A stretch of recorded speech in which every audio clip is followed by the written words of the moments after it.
You said something just a minute ago. You talked about a liaison, and I'd love to talk a little bit more about that because a lot of practices are using what we call a physician liaison, and it's been very, very effective for their practice. But I think that there's some practices that still aren't aware of a liaison or what a liaison is or what a liaison does. And so, let's talk a little bit about that. And in your experience, what is a physician liaison?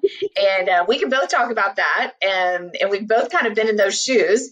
And then what are you seeing out there with the practices that are utilizing physician liaisons or utilizing them well? And how's that going for them? So from my days of doing what I love to refer to as the muffin run, because as part of my job, building a surgical center and going out and really building relationships while monitoring offices, it was always a lot of fun to meet these practices and kind of build that rapport with them. I think my most successful clients are those that do have liaisons in place and that they've built a process and they've built a way to monitor the process.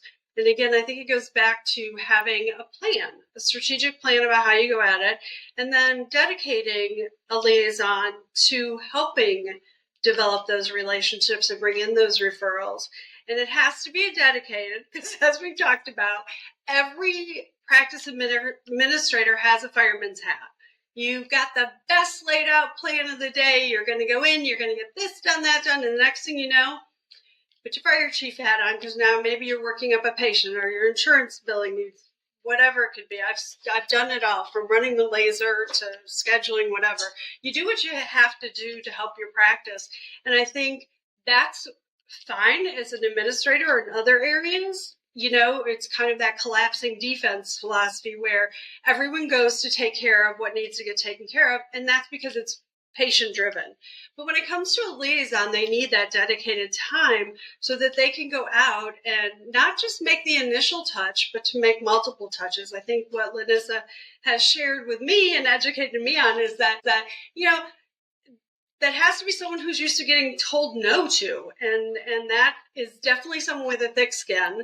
Not all of us can take 7 to 17 no's. Yeah. But I think they also have to be the same type of person that is good at managing the process and making sure they have regular touch bases with those. So even if they've gotten past the 17 no's and now we're getting referrals from them, they still have to be that same person that can make sure. You can't go out and visit a practice once every 6 months and expect them to keep your practice top of mind to refer to. And that's where the liaison is a critical role for the success of your practice. Right.